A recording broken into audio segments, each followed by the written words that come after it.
Hi everybody, it's me, the Fetch, host of Inside the Eye Live. Before the Sunday mainstream media political pundit talk shows, there is Inside the Eye Live, where we break down some of the weekly mainstream media talking points before the talking points even get aired. Add in some entertaining stories, weather, cats, intriguing and informative guests, and you get one of the most listened to Saturday morning streaming media political talk shows going today. And it's all right here on our flagship station, Revolution Radio at freedomslips.com. So join me, the Fetch, for Inside the Eye Live every Saturday morning at 10 o'clock a.m. Eastern. It is truly intelligent media for the politically aware.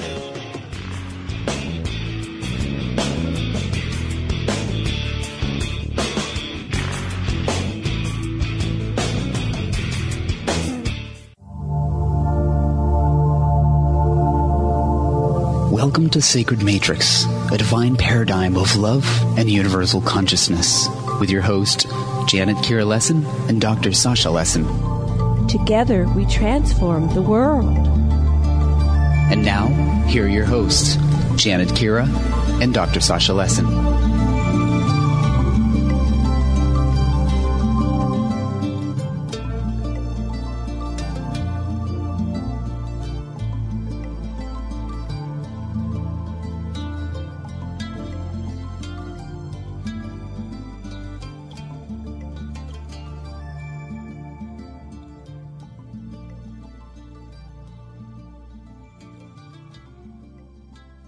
Dr. Sasha Lessin, and today we have a very special edition of the Sacred Matrix with our guest, Meisha Johnston.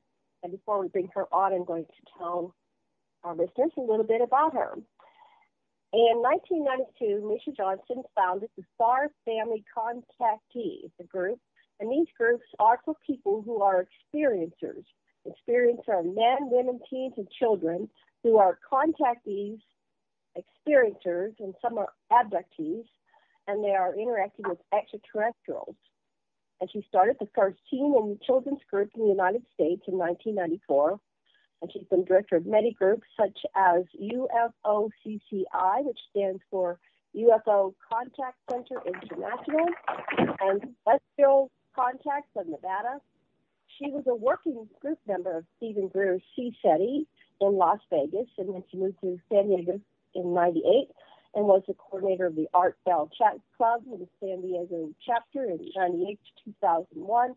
She has been interviewed on many radio shows, including Art Bell's Dreamland, and has spoken at UFO conventions basically all over the place throughout California, Colorado, and Nevada. And she researched with Melinda and Leslie for a MILAB book until 2001. So Misha's story has been featured in 2 books. And she is a second generational experiencer, and we're going to talk about what that means, how experiencers can be multi-generational. And she had her very first experience at age 3. She has been has had numerous contacts and abductions, and has been involved with at least 5 different alien types: the Greys, insectoids, mammalians, reptilians, and the human-looking aliens. And then this is very important. She has had many MILAB experiences and has been in the underground bases. And so have I, by the way, and which includes a black ops branch of our government, and who are involved with some Grey and Reptilian factions. And there's a third very important fact about Misha. She was born and raised in an MK Ultra family and started her trauma-based training for Project Monarch at age 3 and was put into service at age 9. She can tell us more about that. She's also had 3 missing periods of time in her life, which extended to 8 months, during which time she has little or no memory of what happened, including a wedding and a husband, of which she has no memory of all. So, boy, this is just part of her bio, and it goes on. And I have her bio up on Experiencers, what is my group called? Experiencers-network.com. And she's a group, so I'll have her tell you about it. Dr. Lessin, before we bring on Misha, what would you like to say? This is a very, very important program to listen to. There's so many hundreds of thousands of people who have reported alien contact and abduction by MILAB's kind of people, that we can know that the establishment can no longer deny the kind of things that Misha is going to tell us about. And whether you know it or not, you may be touched off by what you hear from Misha, because they may have taken you, or they may have contacted you without you being on board, or you might have been on board. As you listen to her, let your mind open up and remember. Okay. Misha, welcome to the Sacred Matrix. We're so happy to have you. Welcome. Thank you, Janet, and thank you, Dr. Sasha. It's great being here. Great being here. And where do you want me to start? Yeah, where to begin? Well, I don't know if everybody understands exactly what it means to be an experiencer. You have several major factions. There's a lot of experiencers that do not have MILAB's experiences, so we're going to explain what that is. Mm-hmm. And then there are many experiencers who are not born into a MK Ultra family. So I guess we'll kind of build to that. Okay. Let's start with you're an experiencer. Tell us a little bit more about the beginnings. Okay, well, my first experience was of ET contact was at 3 years old, the same time that my trauma-based mind control training started by my father. And I know that the ETs came into my life at that time to help me with what I was going through. I felt safe with them. I felt protected with them. And in fact, there was a vision in my head that, even though I don't remember that actually happening, but being caressed and hugged. Whether it happened or not, I don't know. I felt it anyway.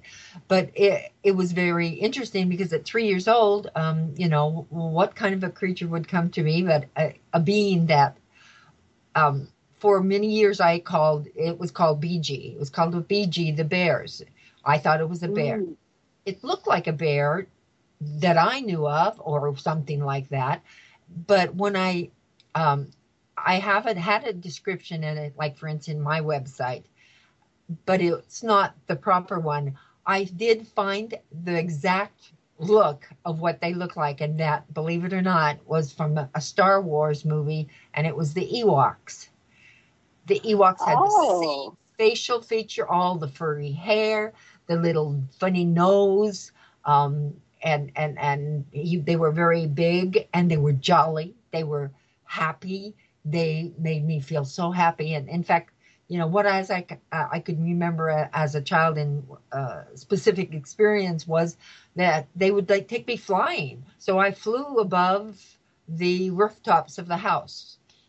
So they were with me. So we're talking about the Ewoks of the little one. I'm trying to remember for the while since it was the little furry guys. Yeah, the little furry guys. Not the Wookiee. The Wookiee is the big tall one that is kind of like a Bigfoot. No, the Ewoks are. I always called them baby Bigfoot. That's what it dawned on me really that, and I saw Star Wars. I used to call them baby Bigfoots or the bears. Wow. Because that's the description that they look like to me as in my memory. And when you were sharing in group today about how the consciousness of you at 4 years old, I had the same kind of thing. At that time, I felt consciousness. And at that time, I knew that they were there to help me get through what I had to get through. And I was caught back and forth between the two things. I'm sorry? I was just going to clarify a little bit. What I was saying in group is that when I went on ship at 4 years of age, suddenly I wasn't just little Janet. I had awareness of my totality of existence, who I was as a being, going back to source and all my incarnations and all my levels of existence on different multi-dimensions. And then, but I was simultaneously, Janet, which is what I am. But when I came back to Earth, I started losing memory of that eternal experience, and because when you come into human form, you go through the veil of forgetfulness, and that's part of your karmic agreement, that you're coming in here to, in effect, be hypnotized and just think that you are a little human being. Is that you were experiencing something like that? Yeah, something like that. That I knew that my consciousness was much more.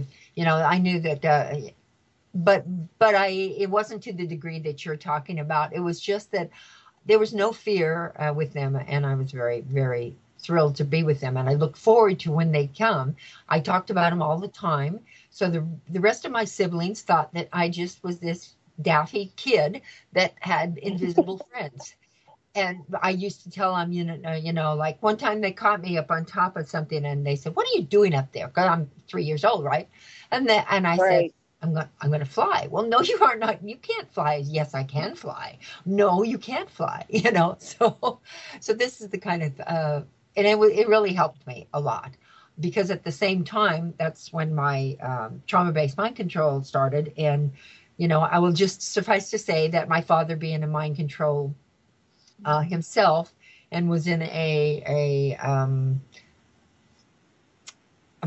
secret organization. I don't know if I really should even say the name of it, but in that organization, they have a magic, and he was what I would consider a black magician, because of the things that he was able to do. Like, he was able to read our minds. He could tell if we were telling the truth or a lie, that kind of thing. We always felt as children that he could do that. Also, a specific thing that before there were even children in the family and were born, he came home to my mother and said, "I have learned so much." Now, I'm going to say the name of the group. I'm not saying that all of them are like that. It's just like with every secret organization, there are 6 of them that are probably not as positive as others. But he said it was the Rosicrucians that he was in. And he said, "I have learned so much, and there's so much I can do. The power that I have is so unbelievable, but it comes with such a great price." Well, nobody knew what that meant, and he put a cup on the middle of the table and moved it with his mind. So my mother always tells that story. My dad passed when I was when he was like 64 years old or something like that. So my mother always tells that story about his abilities and such. I have not a lot of memories about those. I don't have a lot of memories about my childhood, other than the ones that have been retrieved through a lot of therapy that I've gone through, inner child work, past, or I should say, regression work, and different things like that. Because I'd have these flashes, and then the therapist would take me to help me find out what they were. Right. So that's a good way to get something. If you have something you remember, and then you have a trained therapist, they can take you deeper into the memories, and you'll find more details of what actually you experienced. What I find is that it's useful to find out how you block and avoid the memories, and talk to the part of yourself that blocks and avoids the memories, and find out what its interests are in keeping them hidden, and see if you can get the permission of that part that doesn't let you have the memories to have whatever degree of the memories you can have, and still integrate and return to being a centered person. But you have to deal with the part of you that's protecting you from those memories at this time. Yes, and that's exactly what would happen. They would find the altar. Actually, they found a child altar the first time, and the memory that came through then was that my father would say, "I am sorry that I have to do this to you, because you have to learn how to be strong. You have to learn how to be able to go someplace else, because you're going to be going through a lot of pain, and when you have this pain, I want you to be able to go someplace else." So then that is indeed what I would do. The child would go someplace else, and whatever. And I actually found the altar that took over then, which was a woman. I mean, I don't know, she wasn't a woman all the time. I guess she was. I don't know. But she was a woman that she was the one that participated in all of the um, trauma, the trauma-based torture and things like that. She was the one that would come in. Right. So you had a sub, for those who don't understand what an altar is. Dr. Lesson, can you explain what an altar is? Yes, when there's something which is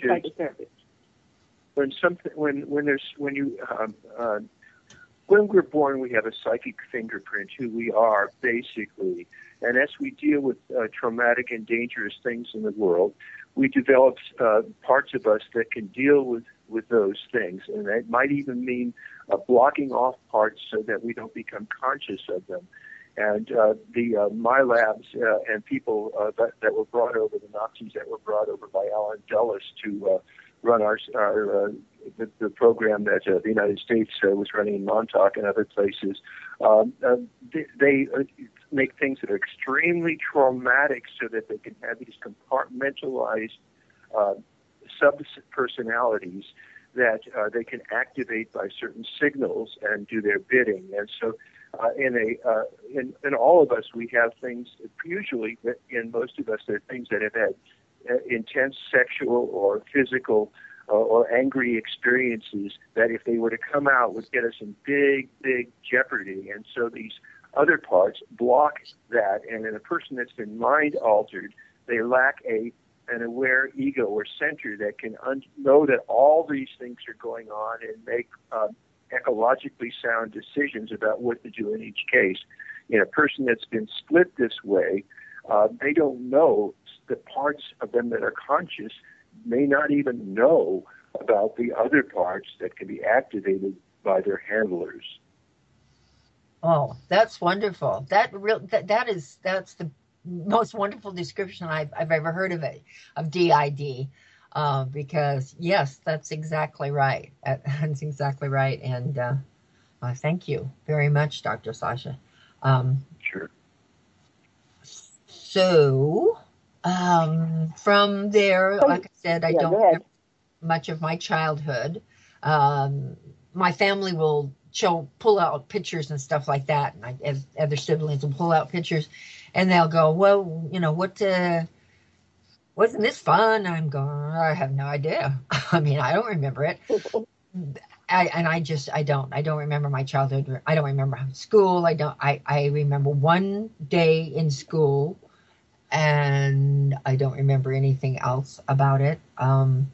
I remember having memories of being someplace that might have been a hospital or a psychiatric ward, and I actually know that it was because I've done my research and found out where I used to live. It was called Asylum Lane, and there was an asylum out there. And that is where they took me to do the trauma-based training as a child, because they have to do all kinds of everything from isolation to water punishment to electric shock, images, throwing images at you. Now, this may have come later. I think it might, because this was a military thing, because they kind of run together. But I know that I had a helmet put on my head, and basically it was goggles and the helmet and everything. And I would see these images in a holographic way come at me. And these images were everything from horrible looking creatures to bloody, gory cuts, and people being murdered and all kinds of things, until I learned how to be able to be desensitized. That would continue. So I don't know. I really would like to get a little bit more information about that, but not too much, because I think I've got enough. I don't really need any more. You know what I mean? I don't need the details. I know that I've been able to come out on the other side, and so that's all that's important. And I've been able to retrieve some of the altars and get some information, and so I think that's what's important. I would like to say that it's very important to honor the part of you that is blocking the full extent of the memories, because that part is protecting you from getting more than you can handle. And you don't want to get rid of it entirely, the part that blocks. You want to just be able to use it selectively, and you've made wise choices, Misha. Yes. Oh, okay. Well, good. I'm glad I did it. I didn't know, So just well, before you go on, little... what was your earliest, you said you can't remember most of your childhood. How far can you go back? Does it start at, once you graduated high school or before high school, or how far does your memory go back? Well, I don't remember any of high school. I don't remember any junior high. Like I said, I remembered my first grade, and that was really the only thing I remembered. I do remember, and I don't know if this was school or at the asylum, that we were in some kind of a gifted, I don't know what it was, but we were supposed to be able to sit on one side of a partition and tell them what cards they were holding up. And that's the only other real memory I have, other than what I brought out with the regressions and things like that. Otherwise, that's pretty much my memory. I don't remember. I don't remember. I do have some birthday pictures and stuff like that, and vaguely a little flash will come to me, like as if I'm viewing it from someplace else. You know what I mean? I bet Dr. Sasha knows what I mean.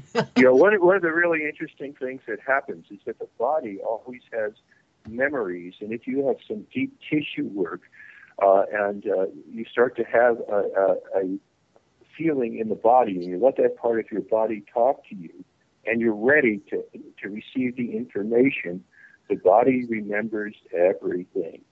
Wow. I've always stayed very clear of any deep tissue work, any massage, everything. It's like I'm not supposed to do it. And I would imagine that's probably my programming or something.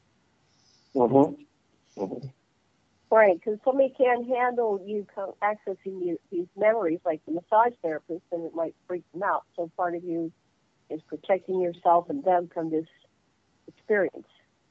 Yeah.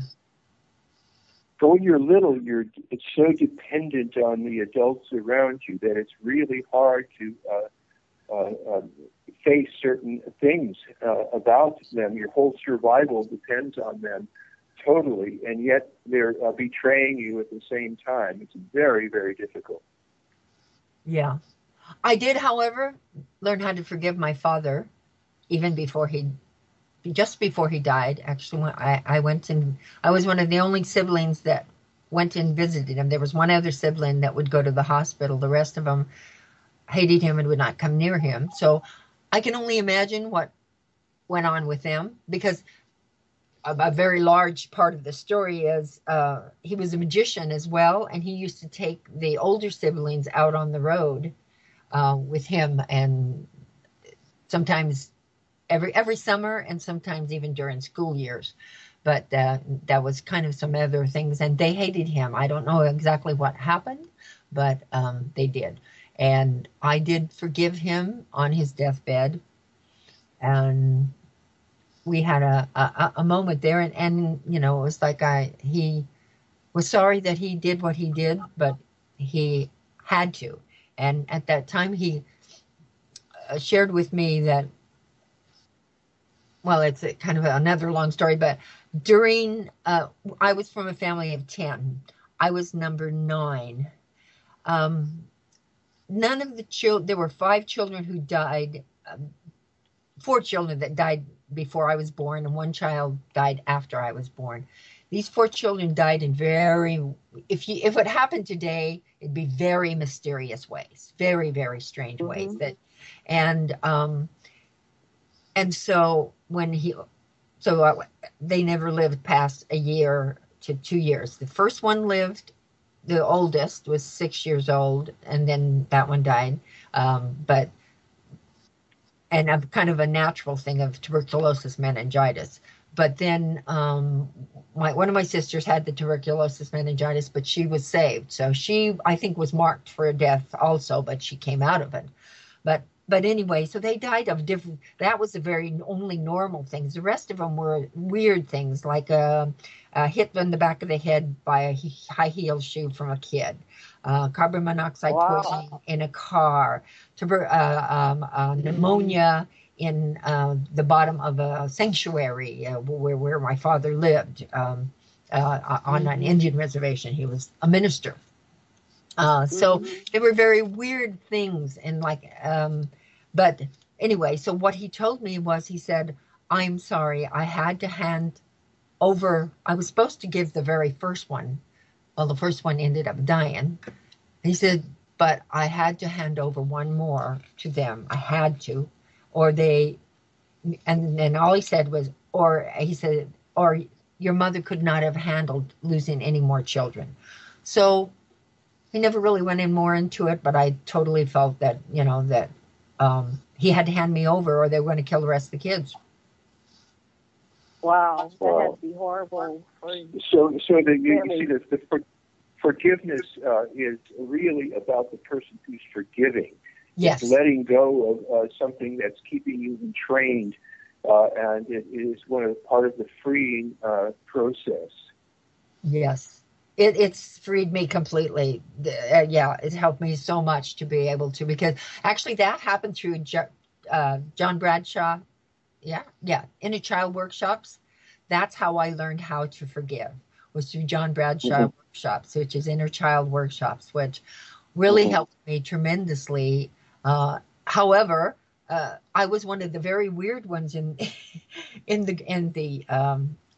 class, but because of my experience with the ETs and everything and stuff like that. But still, it was very, very helpful. I learned how to keep some things to myself. You have to. You have to. Yeah, right. You have to understand how terrible this is. The people that tortured, the Nazis that tortured children and killed people in the camps were brought over by Alan Dulles, who became head of the CIA. It's part of Operation Paperclip, and Stuart Swirbo reports on many, many children were killed. And in both the MILAB experiments and satanic cults, children are forced to kill other children. Yes. And be sacrificed and to be trained to be there for these things. These are terrible things you don't want to think about. And maybe it's upsetting for you to hear it now, but maybe something like that happened in your life. Yeah, that's very true. I probably need to talk to you a lot, because there's still things I'm, dealing with, especially with the childhood stuff, because like you said, they force children to kill children, and that stays with you your entire life, and it just doesn't ever go away. Oh, that wouldn't. No, that's horrendous. So you were born in this family. It's amazing you survived, so you must be very strong on some level. And do you think the ETs were helping you to survive this process? Oh, absolutely. I feel that the ETs were with me throughout my life to keep me sane and keep me from checking out. There was many times I wanted to check out, but it was like they were there as my guardian angels to protect me. And they were ETs, but what's the difference? Guardian angels, ETs, there's a whole lot of similarities there, in my opinion. They're extraterrestrial. They're all beyond terrestrial. They're all extraterrestrial. Right. So I had a willowy one, which came in. So this is the crazy thing. I remember more of my ET experiences than I do of my childhood, my life experiences.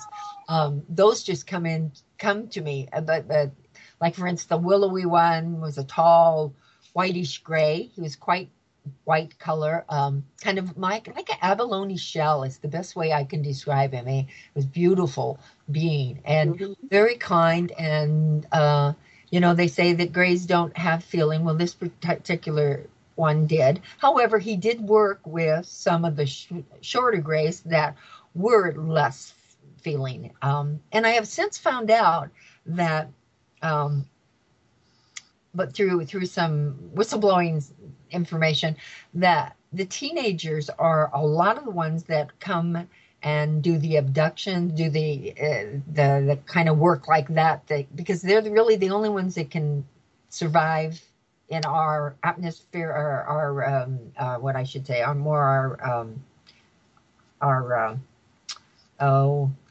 bad air, our atmosphere, and because they can survive. And so it explains why sometimes they're very short and curt and don't really act kind or anything like that. Because take a teenager and tell them to go pick up somebody, they wouldn't be the most kind. Right. So I thought that was really helpful to me to learn that. They also showed me some things about going through time, because they're in their own way. Time doesn't exist for them, so they're time travelers in what we would think. And so, like, for instance, I was being taken through a window, and I said, "What? How can I be going through a window?" And telepathic, it's all telepathic, the communication. Right. Because we take you through a time when there was no window. Ah. So I thought that was pretty interesting to learn that. So that kind of gets me through. The willowy one was there through my teenage years. And there was one other type of being that was, I'd say, probably a reptilian gray hybrid that came into the picture one time. And I don't even remember why he was there or what he did, or he, she, whatever. So then the next memory I have is at 16 years old, where I was taken on board. Actually, I should say, this is something else people should maybe know, that throughout my life, I used to have these 3 gray deers that would come to my window.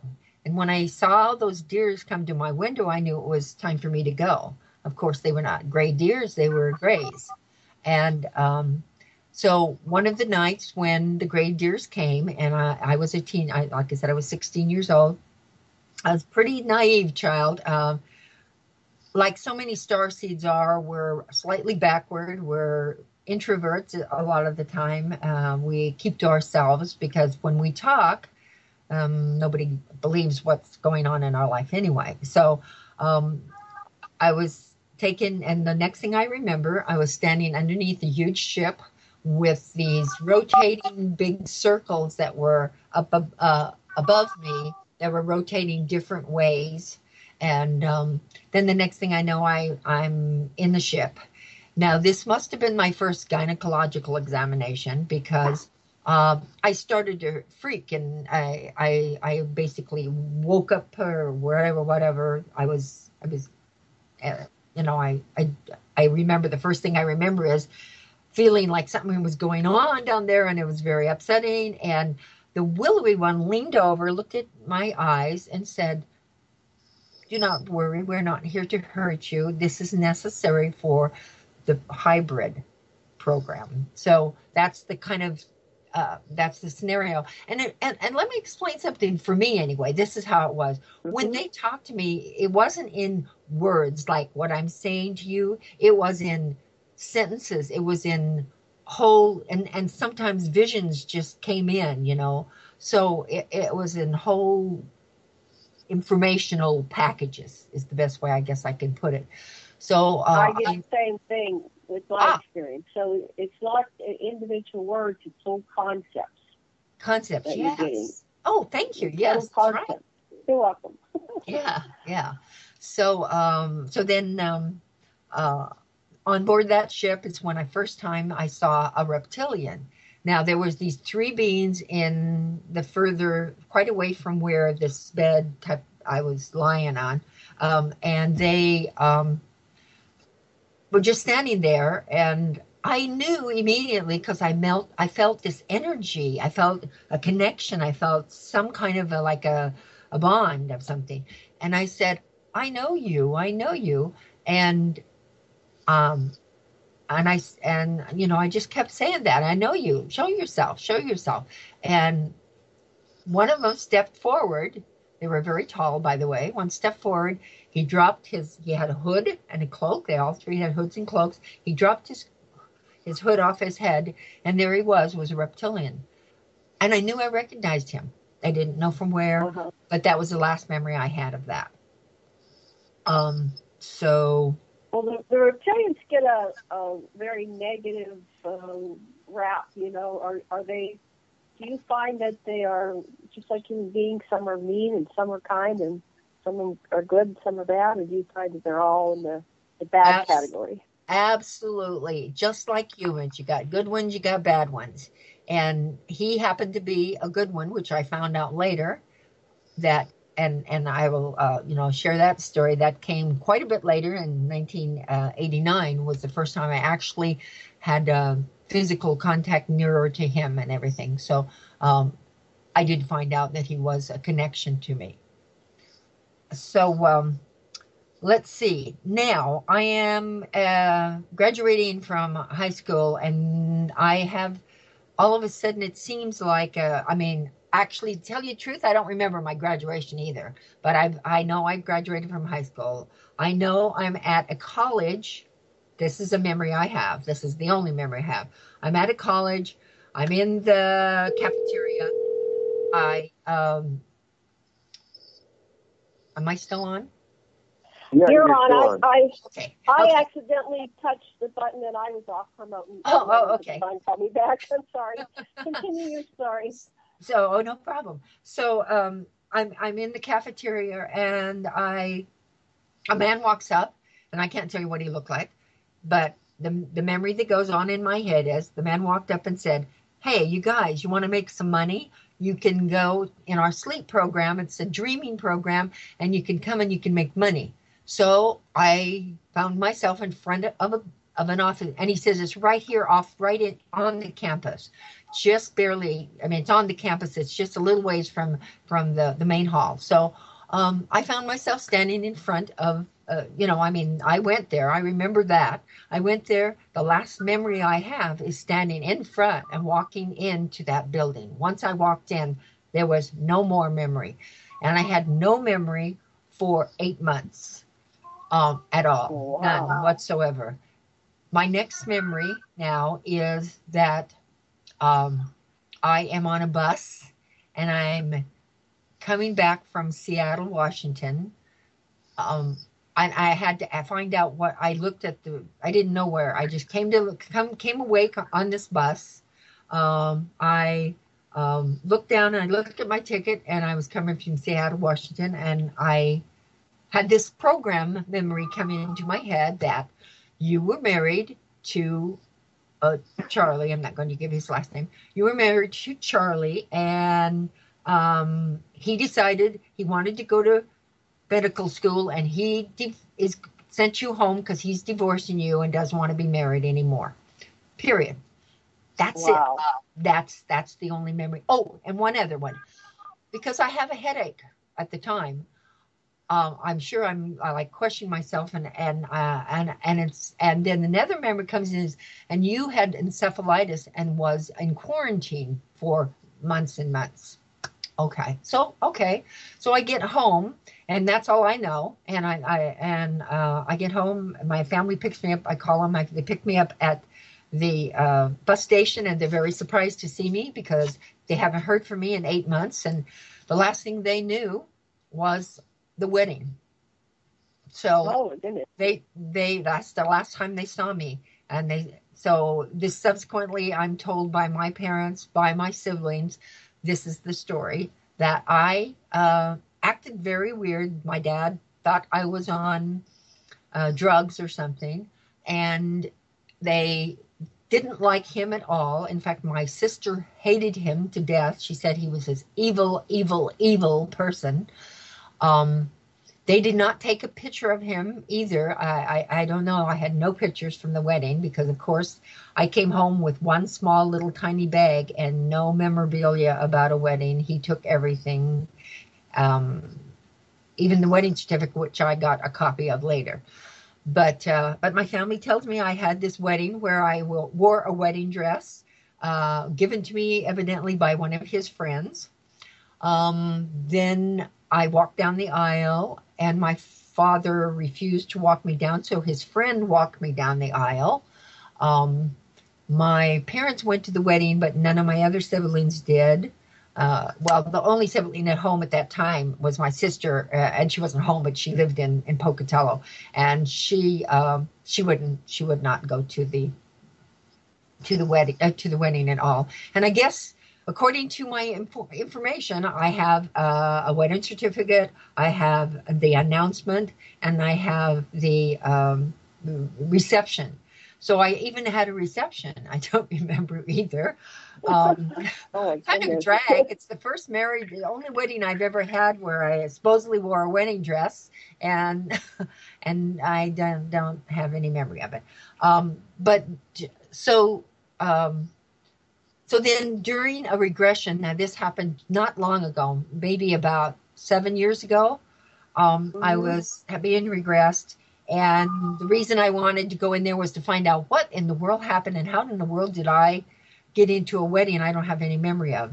And through that regression, I found out they were asking me, why don't you remember your wedding? Why don't you remember your wedding? And then all of a sudden, she said that my eyes changed colors. I got this grin on my face, and I said, because it wasn't her wedding, it was my wedding. And she was asleep like she's supposed to be.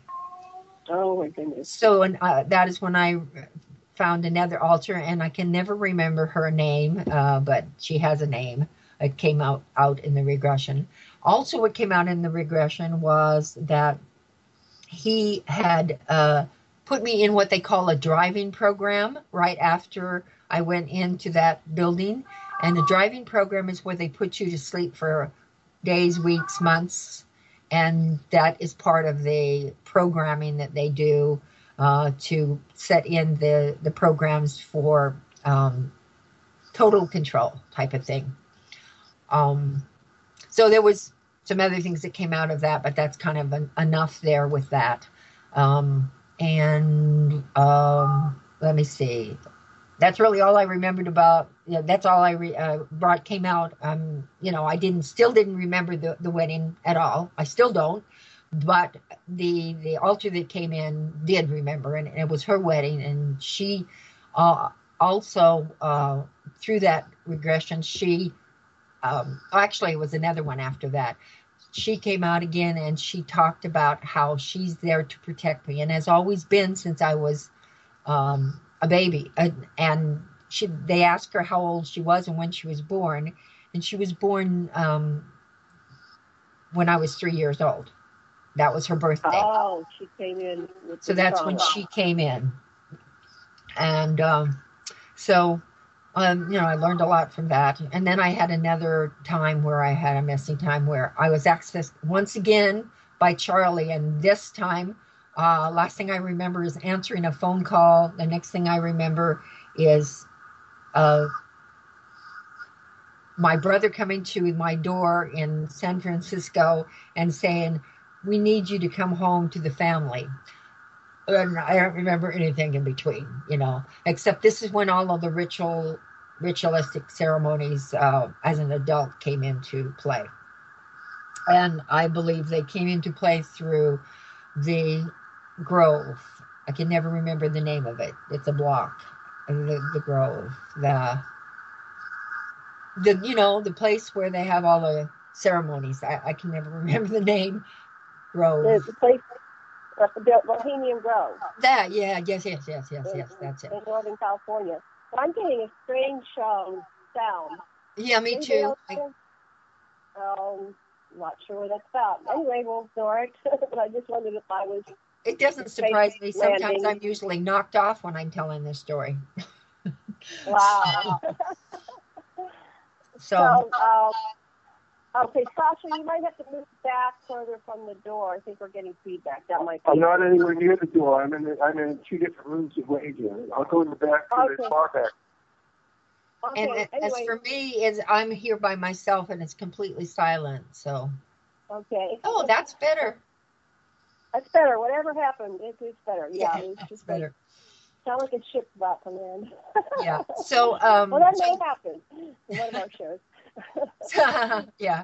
So then, so when the phone, so what I found out when I had to start again with the retrieval of the memory and work on that, I found out that it was once again my handler, Charlie, and he called me and said, be at Bob's Big Boy at 11 o'clock, and you'll go with him, is what he said.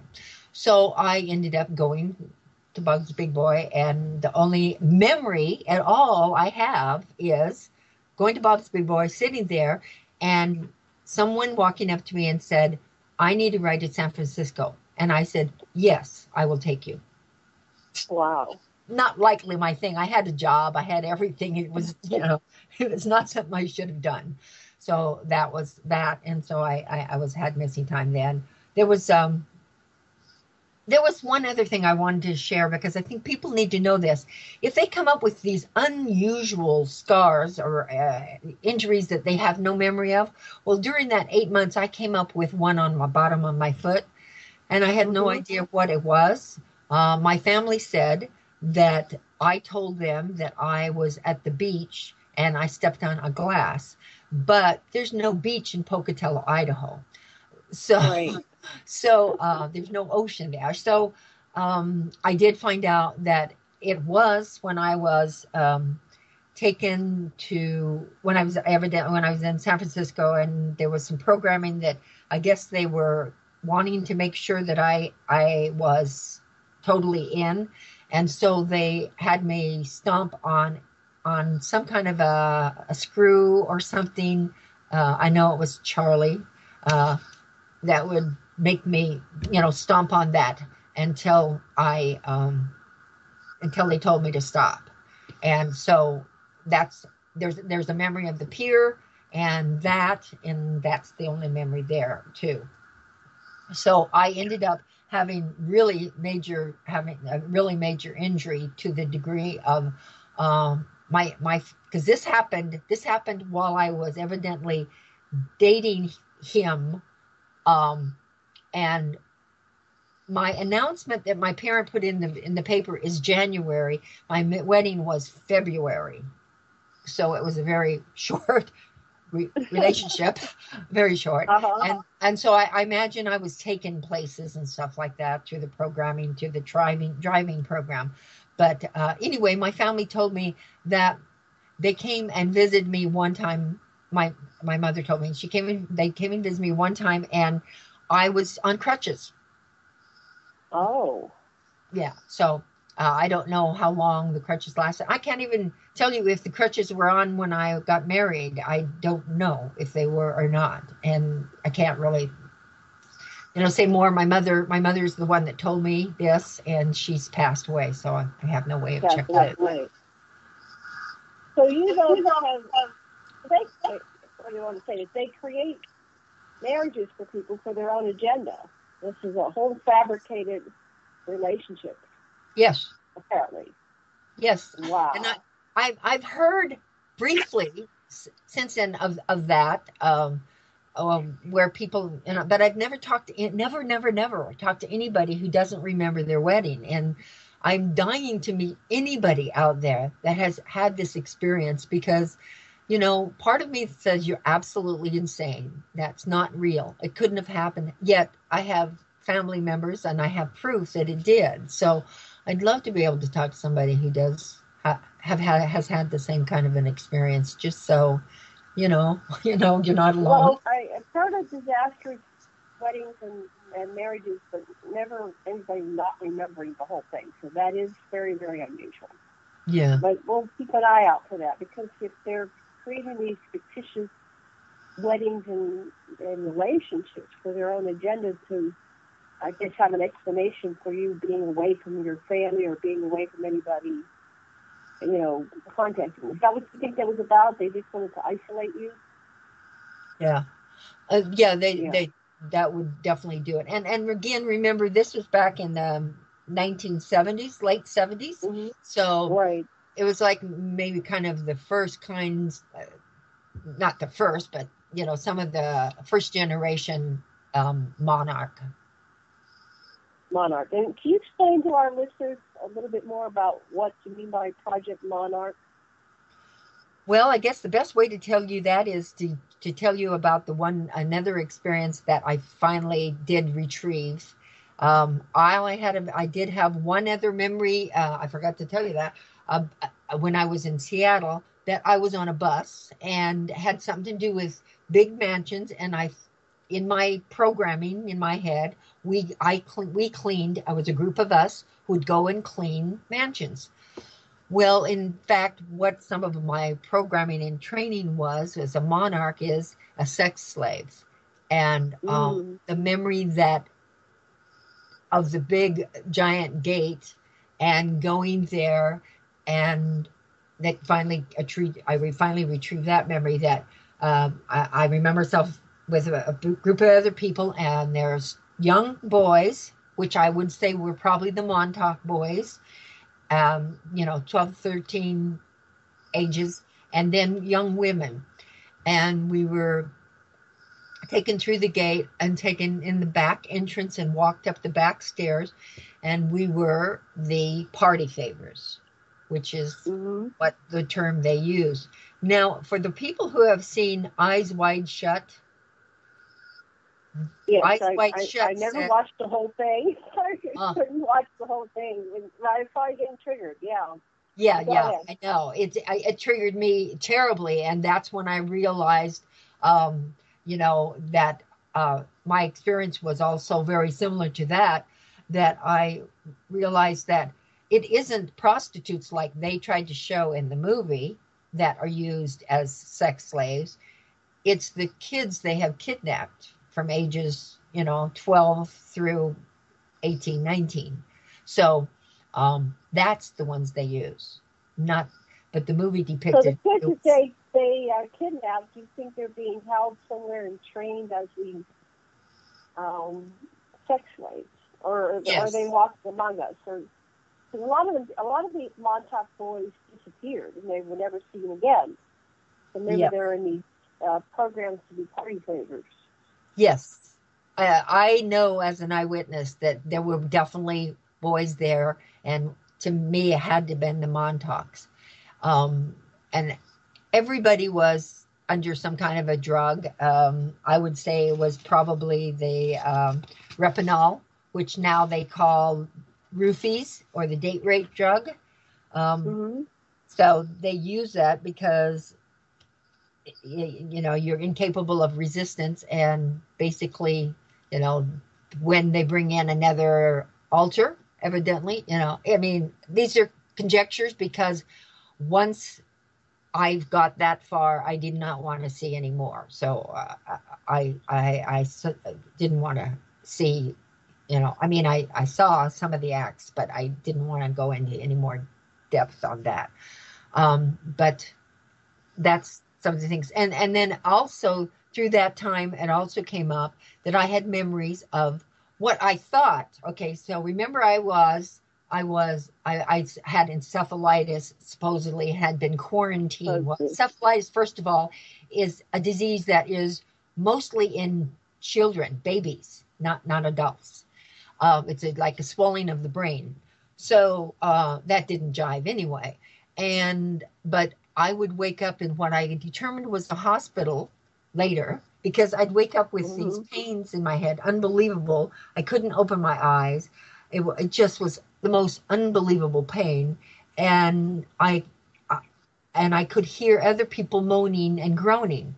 So the story I had that I was quarantined, I was going, well, then I must have been in a hospital quarantine. But right. But I wasn't. It was, I know what it was. It was the other people who were also there and locked up, and, we were all in some kind of a drug-induced state, which was absolutely, the pain was, it was like a migraine times 10. And I've had migraines. I've had migraines, quite a few in my life. And I'm sure those were also connected to the missing times, I might add.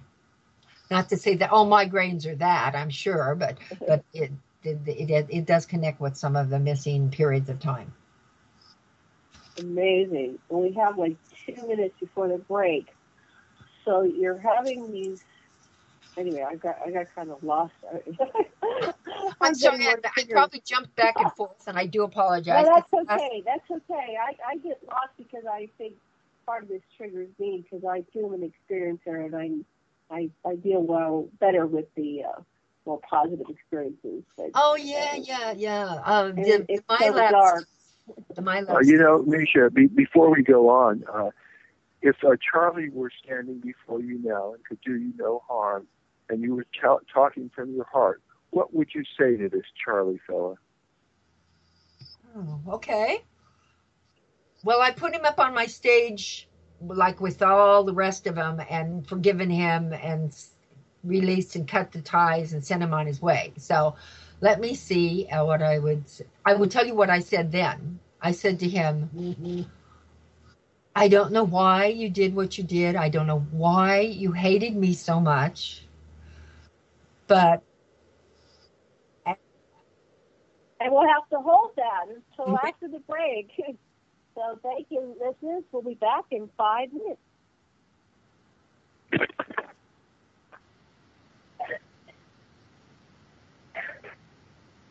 Thank you. Very interesting.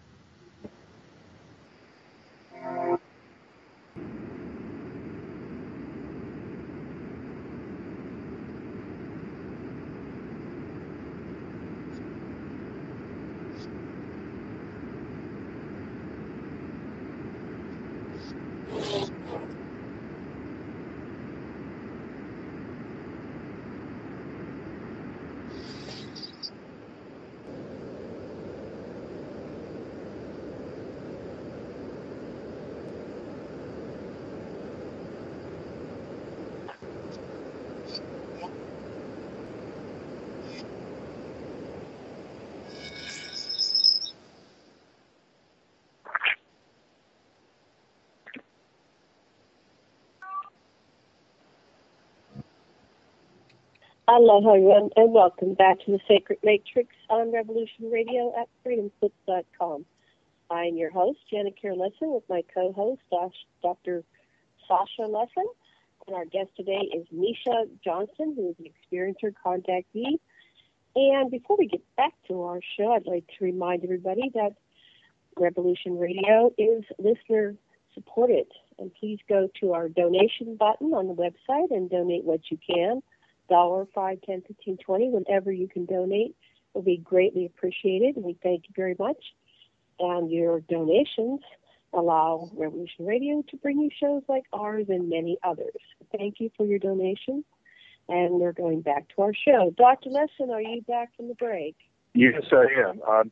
What I was having Misha do, and what I suggest, if you have had any idea that you have a perpetrator that's put you in these terrible situations, that you imagine them before you, and with full expression, you say what you resent, what you regret, what you want. If there's any appreciations, you say, you let all the feelings out, and ultimately you let yourself forgive them, because what you've got to do is take back your power and not feel like you're a victim, and you've got to get it out of your body. So it's Misha is, of course, coming from a center, so she's able to just talk about it. But when you let your resentments out at your perpetrator, let them out with your full body and voice. Hi, Misha. You were saying what you would say to your perpetrator if he were before I've you done this. Couldn't hurt you. In fact, I had to repeat it many, many times. You know, it's a method that I use, that I just put people, my perpetrators, up on a stage. It's weird. I have a whole setting, this dark stage. They're sitting in a chair, and if it's a group of them, they're in a chair like they're on trial, and I tell them, and then I cut all the cords around them, and I send them to the light. I send them on their way and release them in love. So this is what I said. Charlie, I don't know why you hated me so much, and what also I said, what I did wrong to you, that in another lifetime or anything, that you hated me so much that you did these things to me. I forgive you. I understand, and I forgive you. Just 1 second here. Well, I'm having a block here. Anyway, I forgive you, and that's not the right word. Understand is not the right word. I forgive you, and I allow you to be separated from me. I cut all the ties, the cords, and I forgive you in unconditional love, my own unconditional love. I forgive you, and I send you to your highest good, to your light, to your next destination. I don't know that he's alive or dead, but I usually do it that way. Right, because ultimately there's nothing we can do about, those who have harmed us. They could be dead. You could never see them, but holding on to that resentment affects the person, not the perpetrator. Yes. It affects the victim. So you've got to learn how to let that go. And that's for anything, but especially in cases like this, what can you do, right? So you need to let it go. You have it's to. Powerful. It'll eat you alive. It'll eat you alive. It'll cause diseases. You have to let it go. Well, it's amazing that you're functioning at all with all that happened in your life. So you've had to do a lot of work on yourself in order to even be here today speaking to all our listeners. Yeah. But you know what? I believe there are no victims. I believe that I came on this planet, and I'm full well. I'm a spiritual light being that is living a human life. I came on this planet. I knew exactly, not maybe exactly. I'll take that exact back. I knew what I had signed up for, basically. I knew that I was going to be in some really traumatic situations, but I agreed to do it for whether it was my highest learning, my mission, my karmic, a little bit of a combination of all of them, maybe. So I don't believe that I'm a co-creator of this. Right. Yeah, I find it interesting that you alluded to past lives, and I find that it's very useful to say to yourself, or if I would like to go back in my imagination or experience to a time when I picked up the script or samskara that made us interact the way I did, to go to a critical incident in this lifetime when I'm wearing another earlier lifetime when I'm wearing another body and you were wearing another body, and let's go through whatever it was that happened that set the script, and let's go through the rest of the life until I die and have a life review where we see how we took this script and bring in our guides and see if we can make a new script that frees me from the cords that have tied me to you karmically. I find that useful. Oh, very good, Dr. Lesson. Yeah. Very good. Well, that brings us to the higher level, like what you're saying, that this, while we go into the 3D human level, it feels like victim and perpetrator, but on some higher level, what is the higher purpose of this passion play that we're going through here with humanity, and we're choosing to be a victim and perpetrator in various parts of our lives, our incarnations, and even in the course of one lifetime. Have you found a higher reason for this game that we're playing with each other? Oh, for me, absolutely, I have. It has made me a more understanding, compassionate, loving, and forgiving person. Because of my support groups that I started in 92, you have to be very open and compassionate. And I think that I needed to go through these things in order to be that, to understand people, because some of the things that are talked about in these groups would make most people go, yeah, that's fudge-up, crap type of thing, But Mm-hmm. I understand. I mean, how can I possibly judge somebody else when my own experience was so crazy and horrific? It's all a part of this perfect plan that I, put in motion here in my life, I'm sure. So maybe when I signed up for it, I didn't know it was going to be to the degree it was, But as a co-creator, you get into it. I guess you get into the part of playing in this matrix. Well, when you look at the whole matrix, yeah, it's wonderful. When you look at this whole matrix, it seems pretty dark. And so there you are, you've signed up for this, and this is for your spiritual growth. And what is it creating for a species to have such dark parameters upon which for us to experience existence? What are your thoughts on that, both of you? Well, my thought on is that you cannot experience light until you've experienced dark.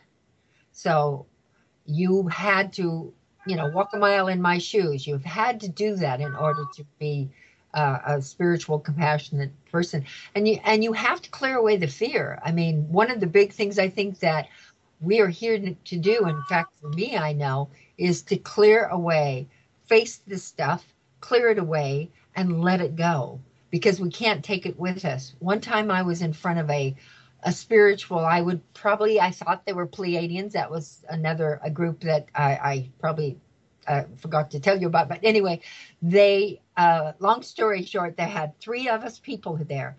They said to each one of us, and by the way, we're in nothingness. We were in this white area and it was nothingness. And so they said, this is on manifestation.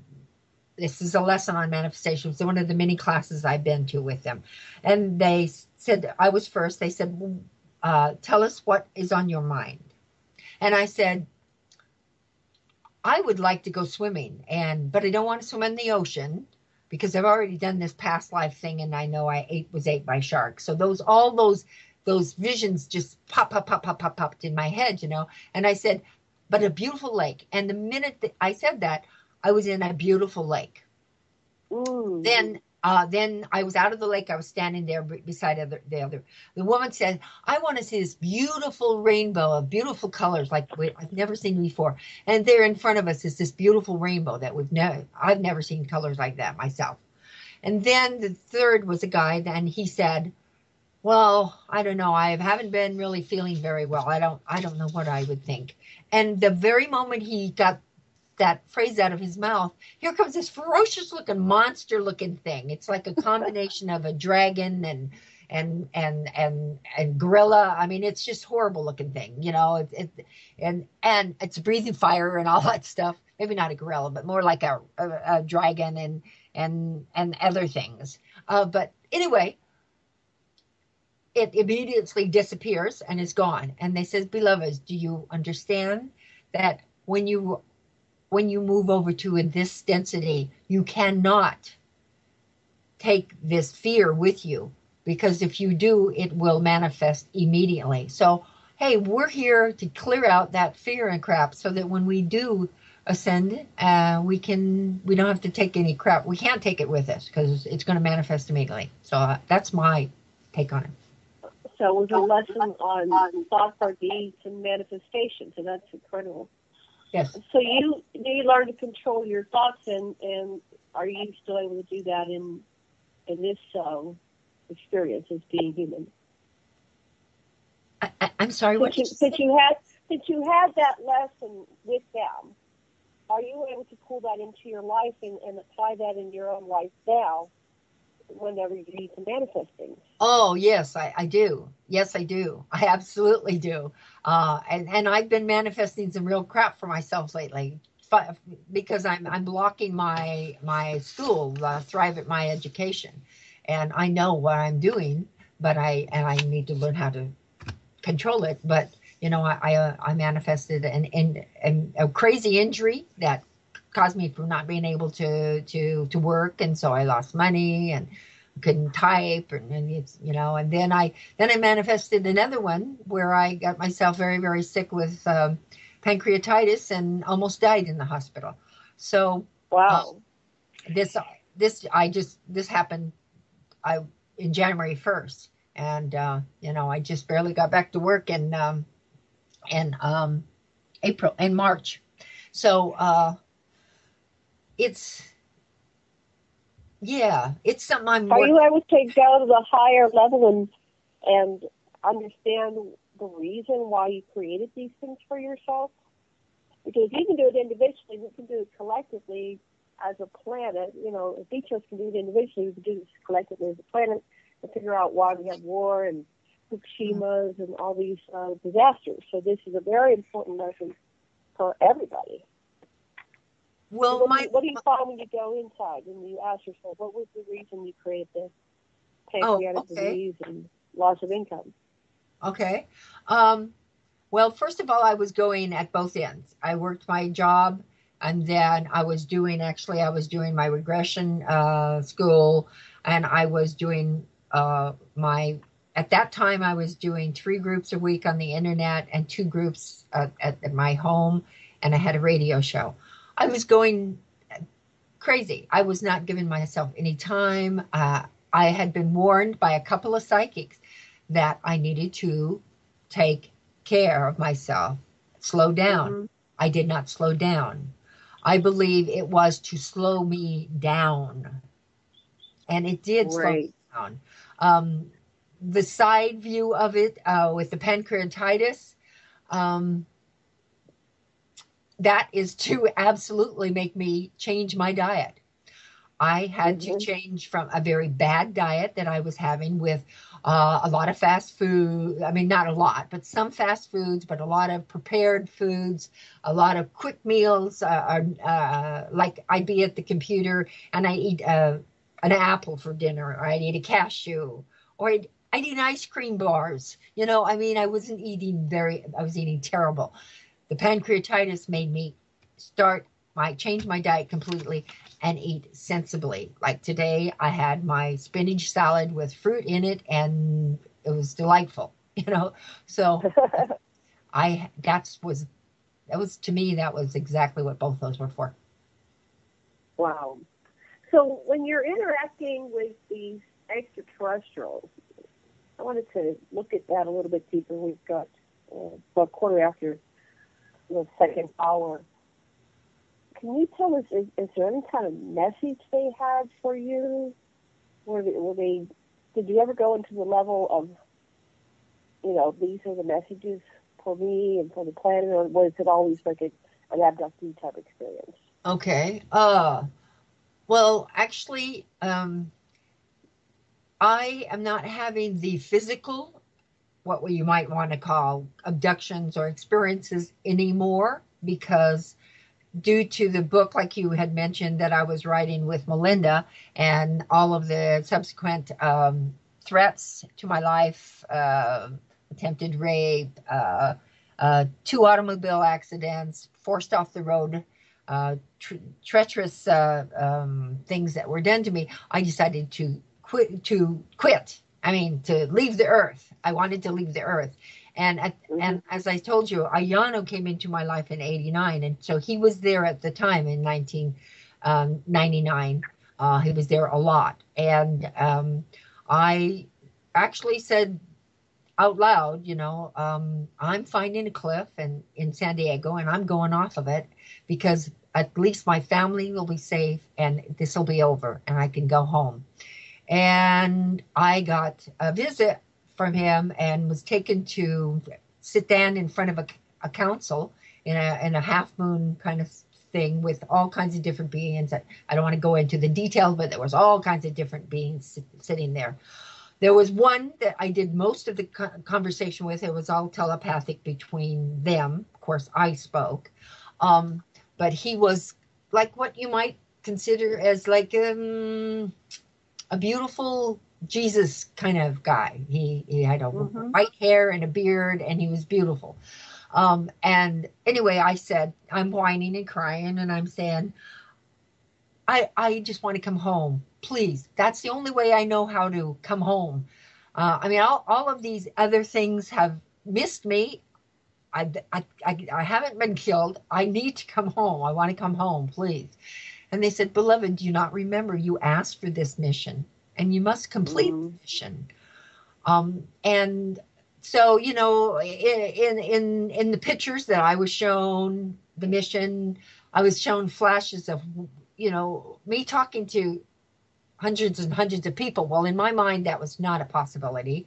Actually, me talking to thousands of people, which if the internet was not there yet, radio thing wasn't going really that much, the internet radio. And so I didn't have these concepts at all. And so I couldn't understand what they wanted from me. But I agreed, okay, I have a mission.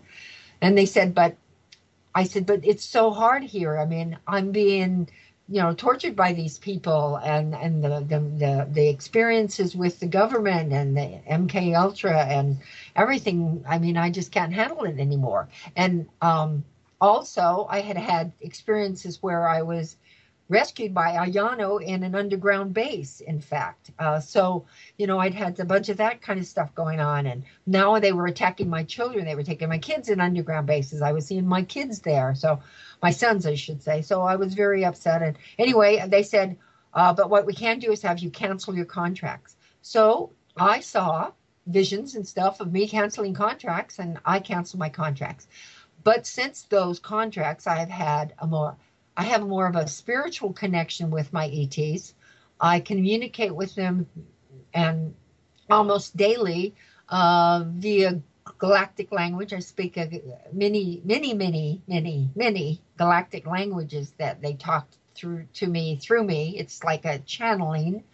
And I get messages also translated to me. And so they're constantly assisting me all the time with everything in my life.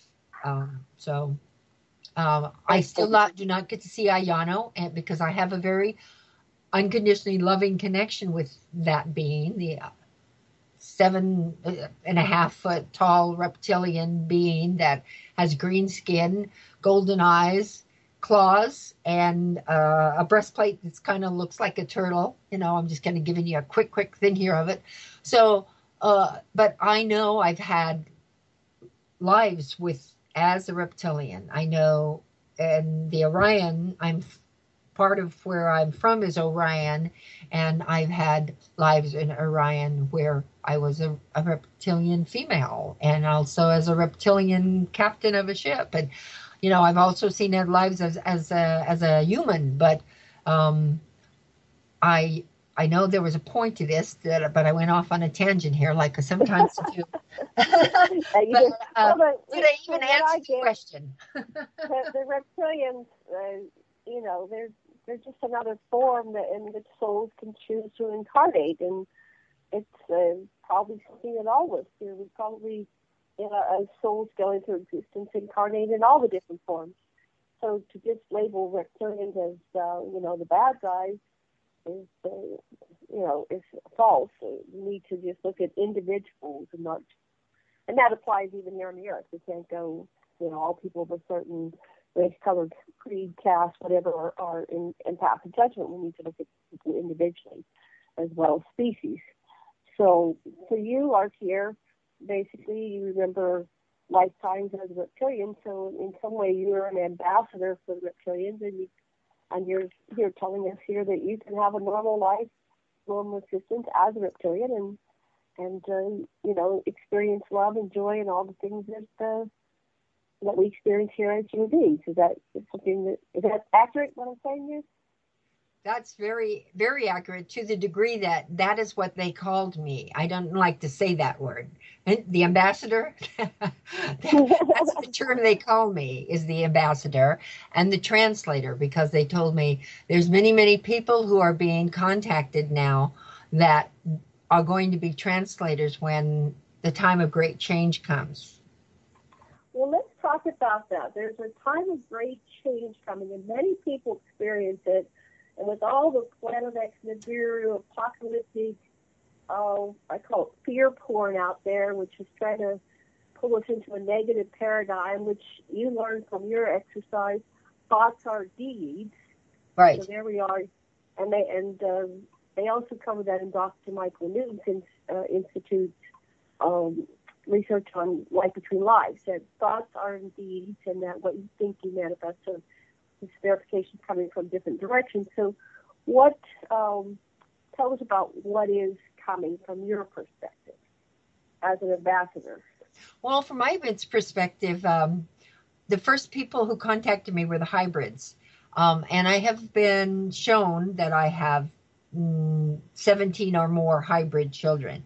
So I would imagine they were probably, I didn't imagine. I knew that some of them were my children. Maybe perhaps all of them, but I knew for sure some of them were. Some of them were humanoid. Some of them were reptilian. Some of them were totally human looking. Some of them were furry looking. Some, there's Illyrians, Andromedans, Arcturians, what's the other types that I've had contact with? Orions. Anyway, they were hybrid children, and they have told me that the first ships that are going to come are going to be our hybrid children. And our hybrid children need translators because they've been there. So they need to be, and they're all over the world. I mean, they're all over the universe and the multi-universe and, and everywhere. And so they're the bridge. In fact, they're the rainbow bridge between our worlds and their worlds. And that they want to connect the two because we are their children, basically. We're genetically altered since the beginning, 400,000 years or whatever, Anunnaki and all of that, So, and it's been continuing on. So we're their children, they're our children. In fact, that's what they say to me sometimes. They'll say, you are our mother, you are our child, you are our son, you are our brother. They try to say, that we are all one all the time. They tell me that. So they believe that, they've told me that, and I believe that it's going to be some major contact that's going to come. Certainly our government is not going to do any disclosure. I don't care how many people come out there and do all the stuff that they're doing, and bless their hearts for all of them working at it, but it's not going to happen, I don't think. Well, this is disclosure, having these conversations.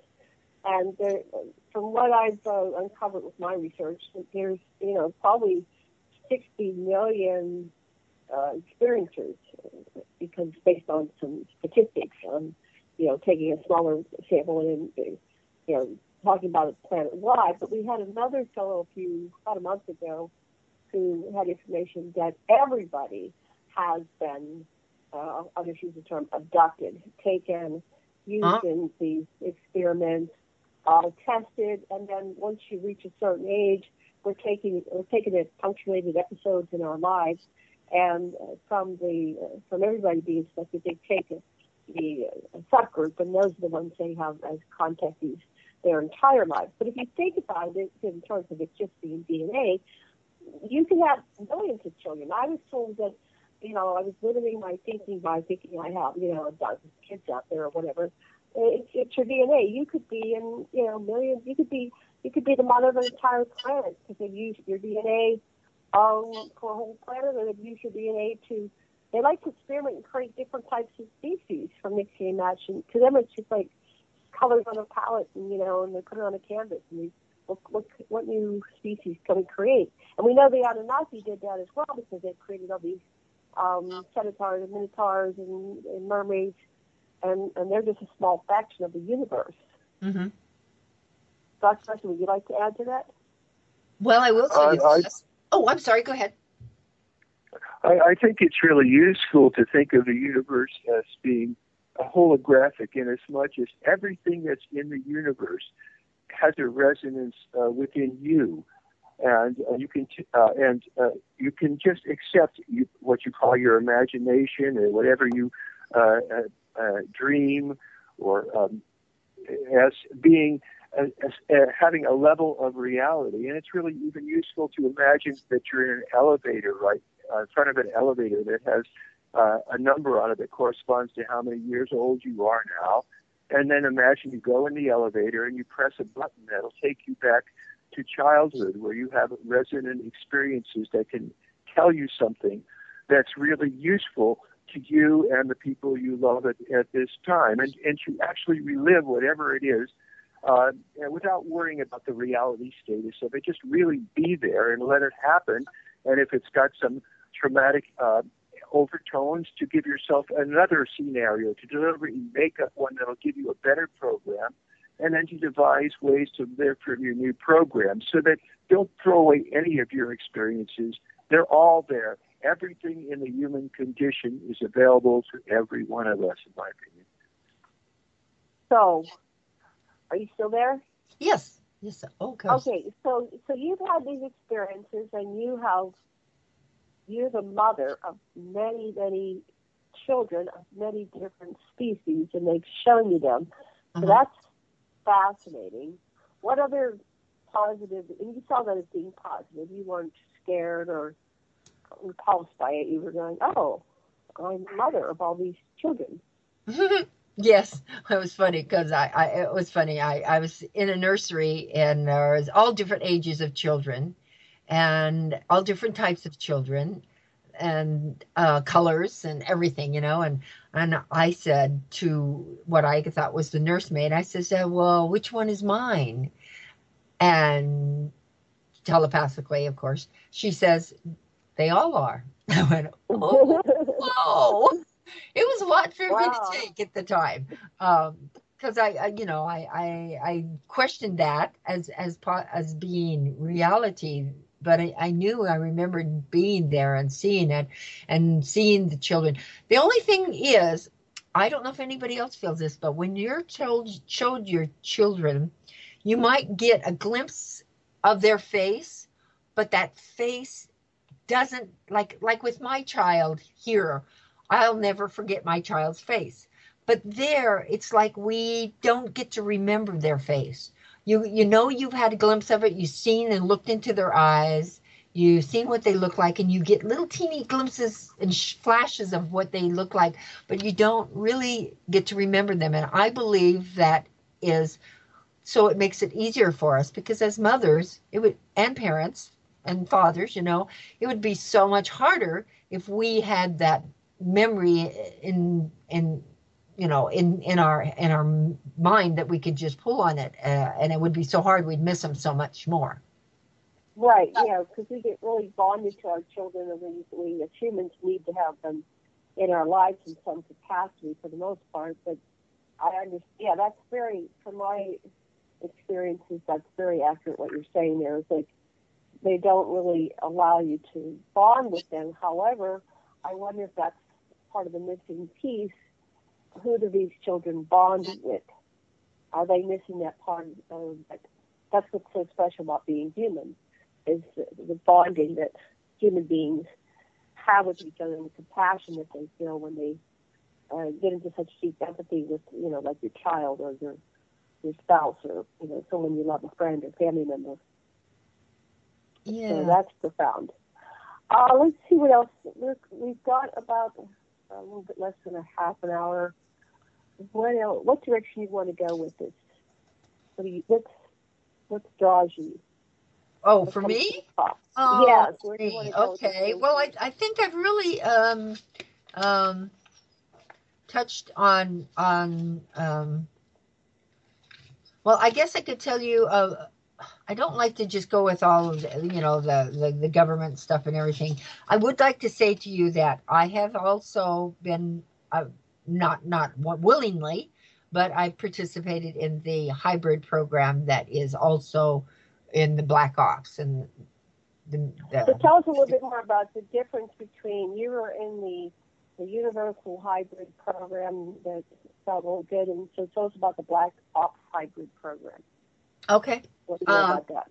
All right. Well, all right. I'll just give you some examples. Well, since I'm talking about the hybrid, I will tell you I was shown what I knew was hybrid children. I was also in a place where it was very dark and dense and awful and smelled of death and people / a combination of people and humans, I should say, not people, humans and ETs and humans and animals were in cages.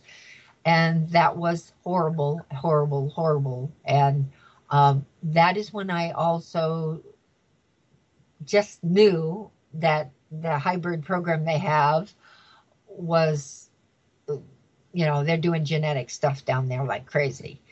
And that's our black ops. That's factions of our government in correlation with what I considered these tall grays that I saw there, and reptilians, and like that. A specific situation was I was in an elevator where other people were there. It was, I saw.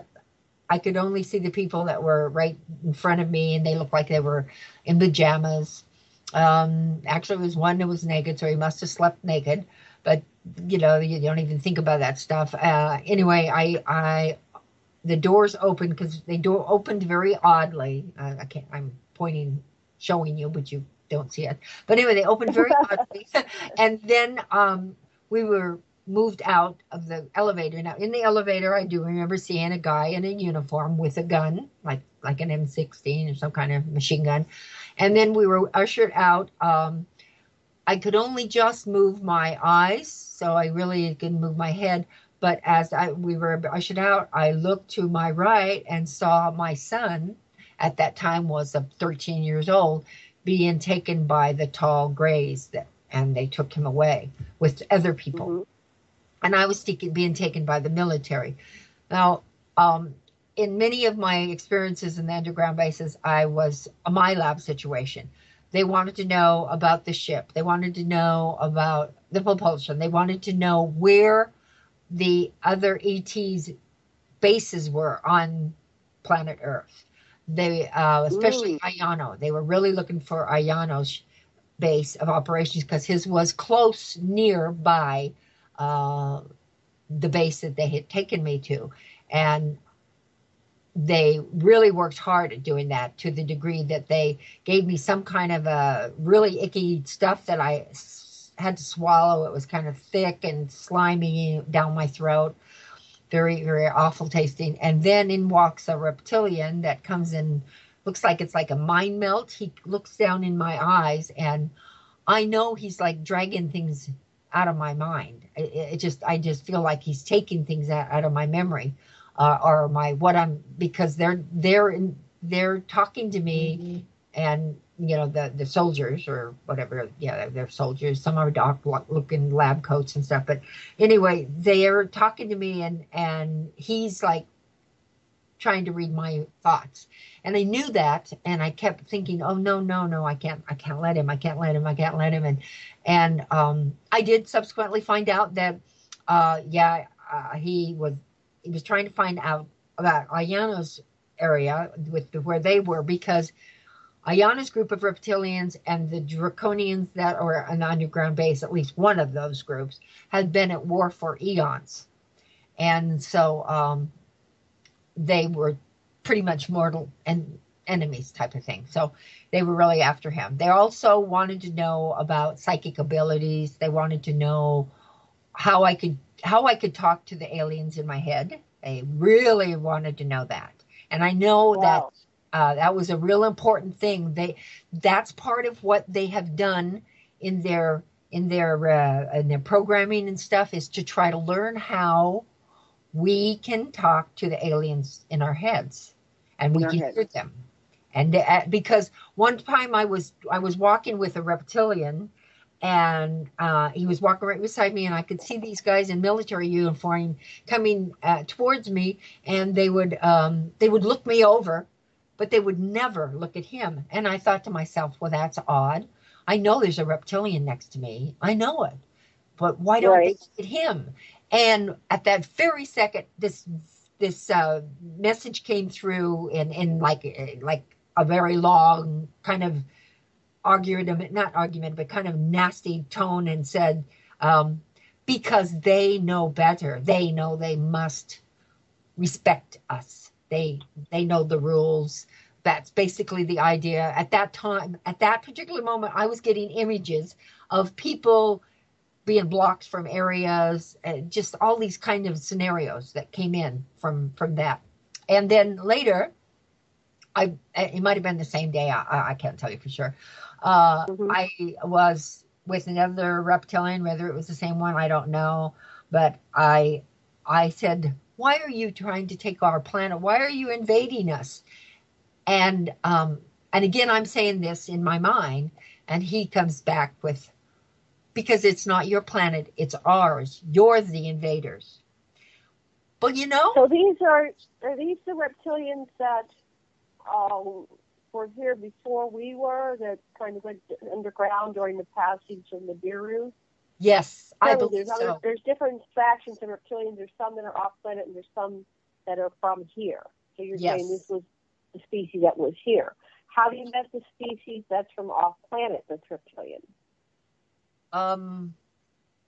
Well, I don't ever have, there's nobody saying whether they're off planet or on planet, but I can tell you by their looks, I believe they had more of the raptor look, which I believe that's more of the, the original species probably that came in under because they were the smarter of the dinosaurs and such. So they do have that raptor look. I also saw a raptor child. I don't know if it was mine. I'm not sure I want to, but I also was presented, actually shown. Joanne Richards talks about her husband Mark working with the raptor type reptilians, and they apparently, at least some faction of the raptors, are supportive of protecting the earth and working with humans. So, this is a big mystery because we're not really in the loop when we sit down and talk to anybody about it. But as a interviewer and working to contact these experiencers, piecing together, who's on what faction of this ongoing, apparently this war that's been going on since the beginning of creation. Right. That's unfolding right here on the earth. So fascinating. So yeah, and it did make me understand that I can understand their point. They were here first. Mm-hmm. So in one way, and in a way, we are. Didn't they go underground? I mean, this is kind of odd. You would think, even from the human perspective, that we think that there should only be one species that becomes sentient on a planet. I mean, that's even odd. Yeah. Well, that's rather egotistical. We're only one species, yeah.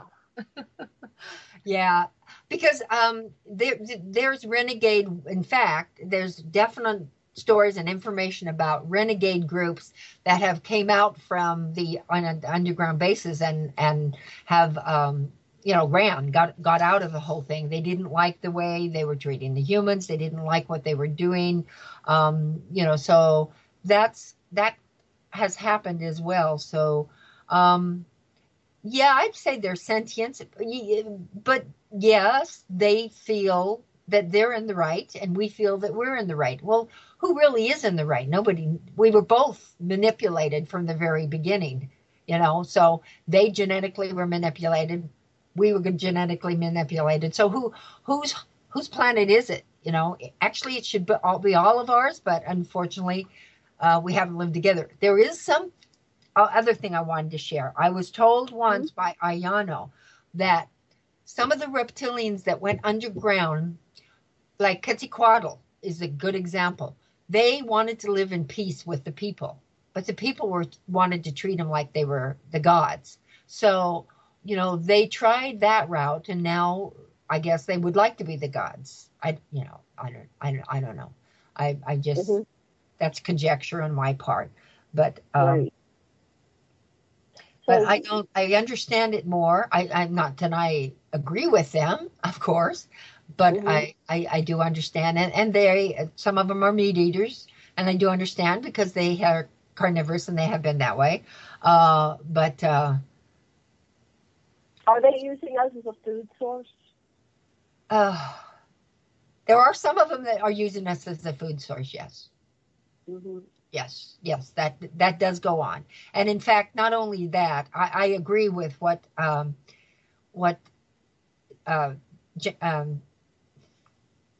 name. Joanne Richards? Yeah, what Joanne Richards has said, her husband has said, that not only are we a food source, but that we are traded by factions of our own government, the missing people, children, things like that, right. Because it's a good commodity, right?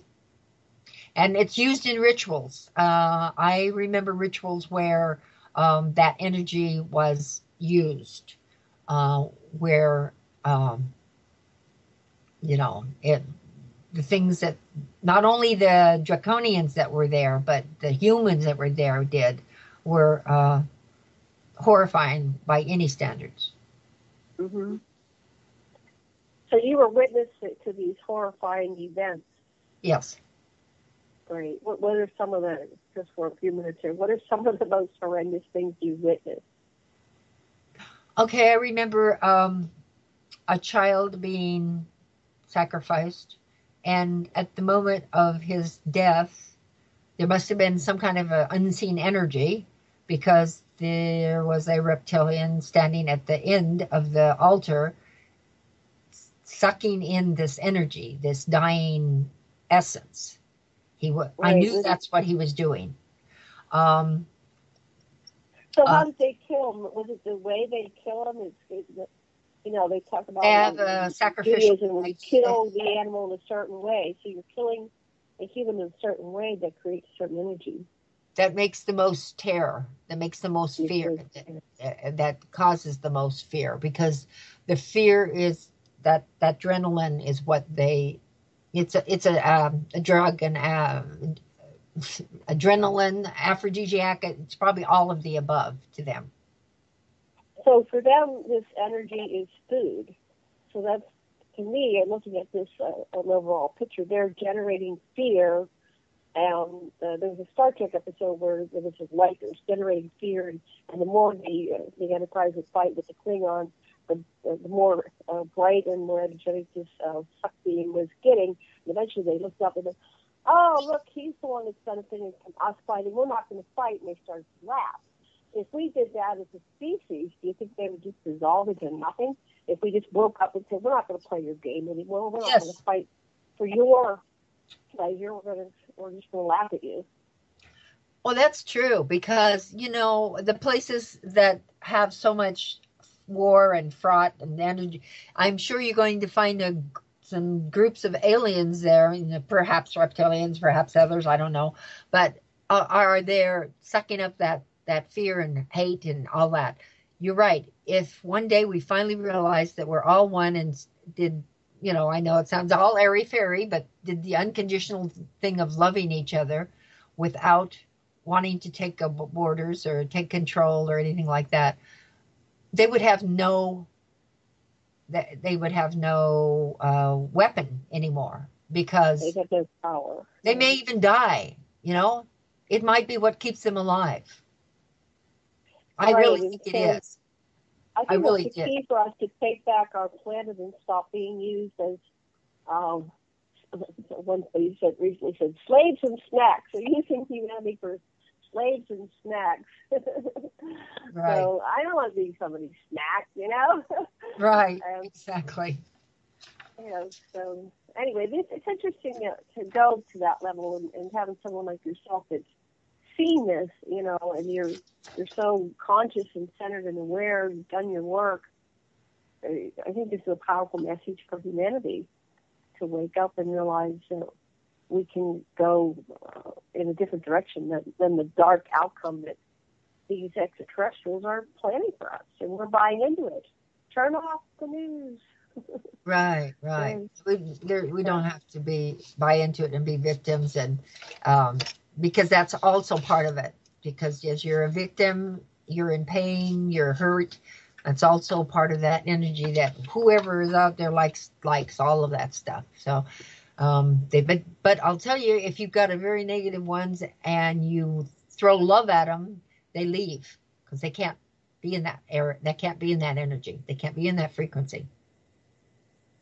Wow. So love really is the answer. I know it sounds really airy-fairy, but yes, I believe it is. And everything that I have experienced, yes, I do feel that. Wow. So we can basically make them disappear with our love. Maybe they can be transformed, though. Maybe. That's another concept that's going on. What they fear is what they actually want. So if we have the ability to ascend to a higher level of awareness, become conscious and enlightened, and they seem to not be able to access it because there's so much in the dark. Maybe we, humanity, can actually lead the way and show them how to become, more conscious, aware, and enlightened, and that it feels good. Yeah. And when I talk about we, I'm sure you talk about the same we, not just the ETs, but the groups of that of humans that have betrayed their species and have joined with them. Right. Yeah. In fact, the Galactic says that they don't think anybody is past saving. They want to save everybody. That's real unconditional love. That is. So here we have on the Earth, who are the factions that have betrayed humanity? Are we talking about, the Windsors and Illuminati? The Illuminati. Yeah, Illuminati. So if you're listening out there, you too are of the light, Illuminati. Yeah, you're not beyond hope. Right. There are Illuminati people that are stuck inside of the whole bloodline thing, and they can't get out, and they want out themselves. So I if there's any of them out there, keep thinking that you can get out of it. You can get away. Right. Because many of us have. Isn't there something about the where we are in the continuum? Because we're aligned with the galactic core now, so there's a way for the energy is shifted for all of creation, for especially the Earth, and it's a different vibratory frequency now. So maybe before they couldn't escape it, but now we're in a different, what do you call it, the yuga. It's a different yuga. What do you think about that? Is that, am I on, Dr. Leslie? Yeah, I'd say so. Absolutely. Yeah, right on. Yeah, I think that it's useful to see, when you think about the people that have betrayed humanity, to look within and see if there's parts of you that have betrayed your own self, that have denied your higher purpose, that have suppressed your spirituality, because that's what they've done, and you see it in them, and if you see it in them and it bugs you, then you look within and see if you've done that to yourself, and see what that part of you that betrays yourself really needs. Because if you go to the deep needs, not just what that part wants, but to the needs, you'll find something that's ecologically okay with the rest of you and with the universe. Absolutely. Everybody's a mirror to us. That's my kind of way. I think that if there's something that you hate about somebody, you better look at it, because it's something that you need to work on. So. Right on. So what other... Well, I don't know if I have any time to go into much more. We have 8 minutes left. We've got to fill up the time, so let's think of what... I'd like to end on a positive note. So is there any last... okay. Last... On a high note. I would say that a positive note for me is one of the messages that the hybrids gave to me was the Thrive at My Education. So if I could just talk a little bit about Thrive at My Education. Oh, yes, in your groups. Yeah, go ahead. Yeah. Thrive at My Education is going to be a school for what, we call the crystal indigo children. And of course, in just about 90% of the time, these children who are crystal indigos have ADD, one of these or some of these: ADD, ADHD, ODD, dyslexia, Asperger's, autism, speech impediments, and other learning bipolar, learning disabilities that the school has labeled them with, let's say. So they're in special needs kind of things.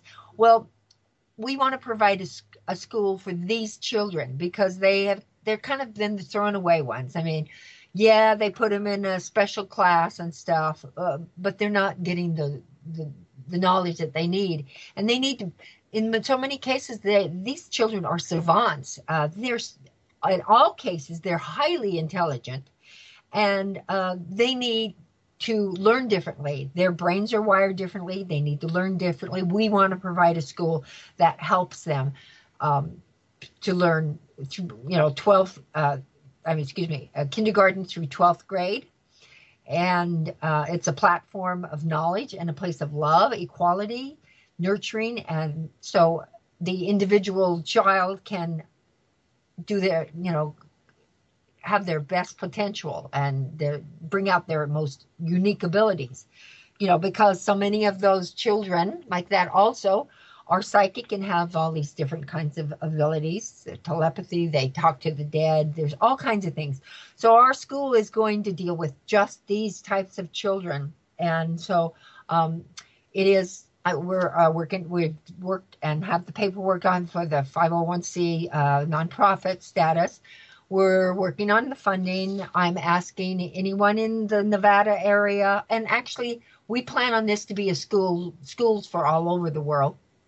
But anyone in the Nevada area that would like to get involved, we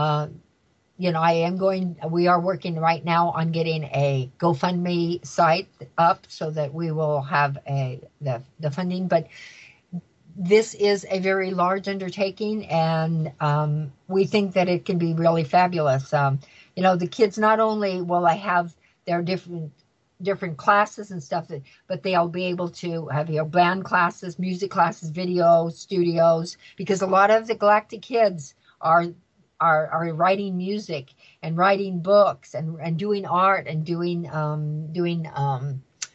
these images and these symbols and things like that. So we have a bookstore and a gift shop so that the kids can sell their stuff so they can get make money as well. It also will help the school, a publishing company. So we have very large, huge, big plans. It's called Thrive at My Education in Nevada. My site, starseedawakening.org, is my website. And at this point, it's down. I changed hosts, and there's been a little situation. And so I'm waiting for it to get back up. It's supposed to be back up no later than Wednesday. So that's there. And then, of course, I have the groups on the internet through Facebook that they can go and join. Starseed Awakening and Experiencer, it's ET Contact and Experiencer group. And that's a group that they can join. It's a private group, but they can join if they're experiencers. Also, I have Starseed Awakening is for people who are just waking up and want to start talking a little bit about their own experiences. I also have MK Ultra, Super Soldier Target Individual, Monarch, and Ritual Abuse group that's also on Facebook. And then I have a meetup group here in Las Vegas that meets at my home twice a month. The first Thursday of every month is an experiencer group, and the second Thursday of every month is the psychic group, which we are working on our psychic abilities because we know that everybody has these psychic abilities, and we need to enhance those because those are part of our raising up of our consciousness. So we're working on those things like, automatic writing, channeling, telepathy, psychometry, all of those things like that. So, and then I have my own radio show on Revolution Radio, Starseed Awakening. And when does that broadcast? That broadcasts on Saturday from 4 o'clock to 6 o'clock on Eastern time. 4 to 6 Eastern. Uh-huh. And then today we were on a group call, and that was fascinating. Although I have very rough connections here in Maui, so I got booted off. Oh yes, that's right. Oh yeah, I forgot to tell you that. Yes. Well, from the Facebook groups, you go to the events. I put events up, and I have 2 groups a week. That's the ones I used to have 4 groups, but I kind of dwindled it down. Now I have 2 groups a week and we do it on Google Hangout. I'm actually going to be looking into Skype because sometimes Skype has a little bit better. I don't know. It's kind of it's a mixed ball game. There's all kinds of different ways. Yeah, I got booted off of the Google Hangout, and I've recently been on some with this Zoom, ZOOM, here for advertising. But this is a difficulty. We're trying to connect on these group calls, and all over the planet, you have different internets, and so when I go on to, like today, I went on to this Google Hangout, I got booted off. So I missed out, and I felt very sad. And it was crazy because I had a woman from Austria and a woman from Germany that was on there, and they were on. And what we're not having now, the woman from Austria started having a little trouble too. So I don't know. Maybe we have some solar flares or something too that affect that. But that is the first Sunday. I'm not the first Sunday. That's every Sunday at 11 to 2, and Thursday is the MK Ultra. That's an experience group, and then Thursday is my MK Ultra and MILAB and all of that. And that group is at. And that's the end of our show. Well, thank you, everybody, for joining us. Listeners, what a fascinating show. The time went fast. Thank you so much, Misha. Misha, thank you so much. Thank you so much for having me, folks.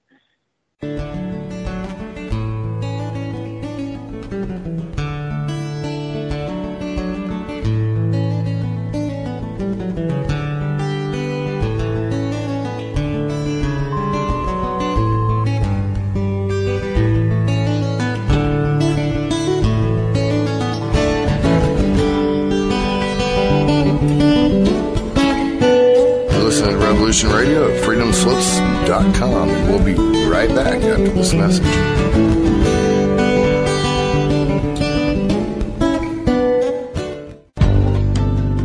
Who owns you? If you're not in control, then someone else is. Join me, Ivy West, for Voices on the Wind, Saturday from 4 to 6 p.m. Eastern in Studio A. I discuss government, health, metaphysics, suppressed science, universal mysteries, little-known incredible facts, alternative energies, and even more than you can imagine. Won't you join us on Revolution Radio Saturdays from 4 to 6 p.m. Eastern for Voices on the Wind with me, Ivy West. There are lives in the balance, people under fire, children at the cannons. Because if your head's in the sand, your tail is a target.